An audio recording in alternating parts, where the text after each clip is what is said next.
Something just happened again in the stock market that we have not seen in 50 years. And the last time this exact combination of events happened, most people panicked and lost all their money. Like all the people who will make the mistakes I will talk about in this video.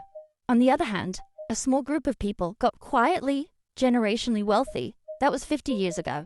And right now, in 2026, every single piece of that puzzle has just snapped back into place, almost to the letter. So the question is not whether this is happening. The question is, which side of this are you going to be on? I want to be really clear about something before we get into this. I am not here to scare you. I'm not here to sell you on gold or crypto or anything else. What I want to do in this video is show you the data, walk you through exactly what happened 50 years ago, compare it to what's happening right now in 2026, and then show you what the investors who actually built real wealth did differently. Because here's the thing, the people who got rich in the 1970s and 1980s were not the smartest people in the room. They would understand first, there is a very specific economic combination that almost never happens. Economists have a name for it. It's called stagflation. And stagflation is basically the worst possible economic environment you can be in, because it means three things are happening at the same time. Prices are rising fast, the economy is slowing down, and the job market is getting worse. The reason this is so dangerous and so rare is that the tools you'd normally use to fix one of those problems will make the other ones worse. If the government tries to cut interest rates to help the economy, inflation gets worse. If they raise interest rates to cool inflation, the economy tanks even harder, and more people lose their jobs. You're stuck, and the last time the United States was properly stuck in this situation was in the 1970s. That was over 50 years ago. Now here is why I'm making this video today, in April 2026, because right now, as you are watching this, every single ingredient that created the 1970s stagflation crisis is back on the table, and several of them have already hit. Let me show you the comparison, piece by piece, because this is the part that should make you stop scrolling and actually pay attention. To understand what's happening now, you first need to understand what actually happened back then. And I mean really understand it, not just the surface level stuff you learned in school. It starts in 1971. President Nixon made one of the most consequential financial decisions in American history. He took the US dollar off the gold standard. Before that point, every dollar in existence was supposed to be backed by a physical amount of gold that the government held. Nixon ended that, and what that meant in practice was that the Federal Reserve, the central bank of the United States, could now print as much money as it wanted with no hard limit. The government could spend as much as it wanted, and they did. Government spending surged. The money supply expanded rapidly, and pretty quickly you had too many dollars chasing the same amount of goods. That's inflation. Prices started rising. Then in October 1973, something happened in the Middle East that made everything dramatically worse. There was a war, the Yom Kippur War, involving Israel, Egypt, and Syria. The United States and several Western countries supported Israel. In response, the Arab members of OPEC, the oil-producing nations, launched an oil embargo against the United States and its allies. They just cut off the oil. Prices at the pump quadrupled almost overnight. And because oil isn't everything, it's in the food you eat, the products you buy, the transportation of basically every single item in the economy. That oil shock sent inflation through the roof. The Consumer Price Index, which tracks the cost of everyday goods, jumped dramatically. By the end of the 1970s, inflation had run at an average of over 7% a year for nearly a decade, and in some years it hit above 13%. The Federal Reserve then tried to fight inflation by raising interest rates aggressively. By 1981, the Fed funds rate, the main interest rate they control, had been raised to over 20%. 20%. Mortgage rates hit nearly 18%. People could barely afford to borrow money for anything. Businesses slowed down. Unemployment climbed to 11%. The economy went through multiple recessions.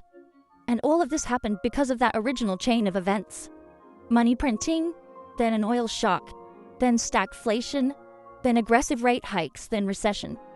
That is the full picture of what happened 50 years ago.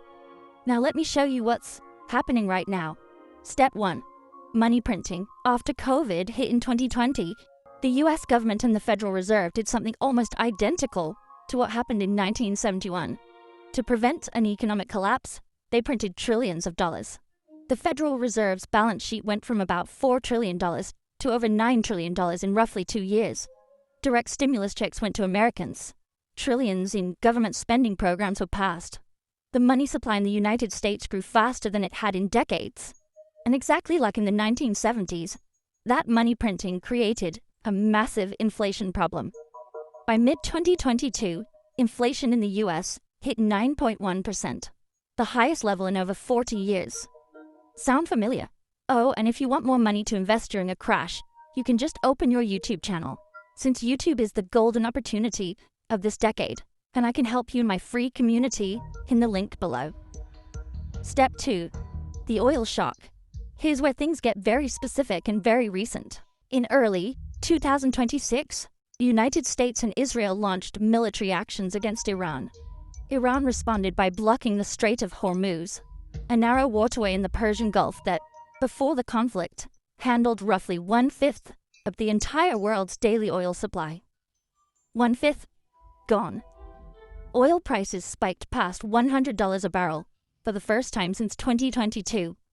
And at one point, the spot price for a barrel of crude hit $141, the highest level since the 2008 financial crisis.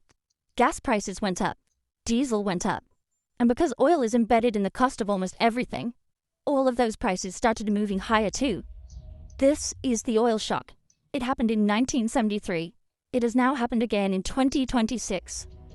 Step 3. The economic slowdown and job losses.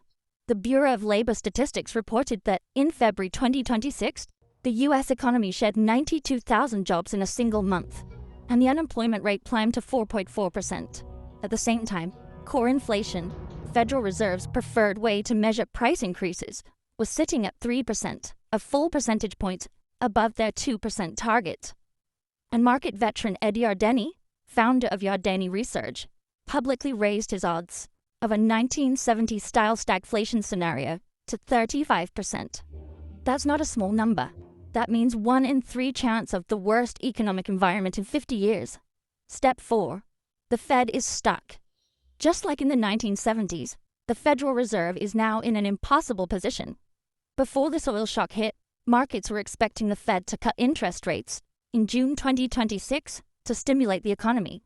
Now, they can't easily cut rates because cutting rates when oil-driven inflation is rising is exactly the kind of thing that makes inflation explode even higher. But if they raise rates, they risk pushing a weakening economy into a full recession. The CME Group's chief economist said it plainly. You have huge budget deficits, inflation above target, central banks trying to ease policy anyway, and then you add $100 per barrel oil. That's the same impossible position the Fed was in 50 years ago. So that's the setup. That's why I'm calling this a 50-year event. Not because I'm being dramatic, because the data lines up, piece by piece, in a way that is genuinely rare. Now here's the part everyone actually needs to know. What happened to investors during the last time the setup played out? Let's talk about 3 different people who each had $100 a month to invest starting in 1971. Same amount of money, very different results. Person 1, let's call him Alex.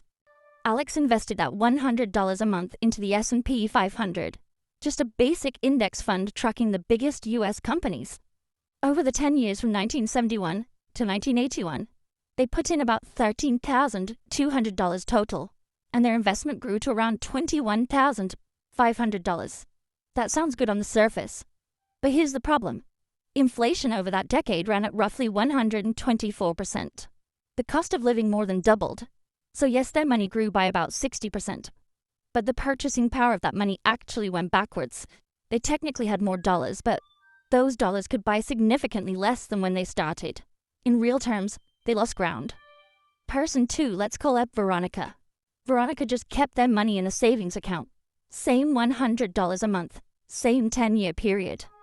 In the 1970s, because interest rates went so high, you could actually get 8%, 10%, even 12% interest in a regular bank account.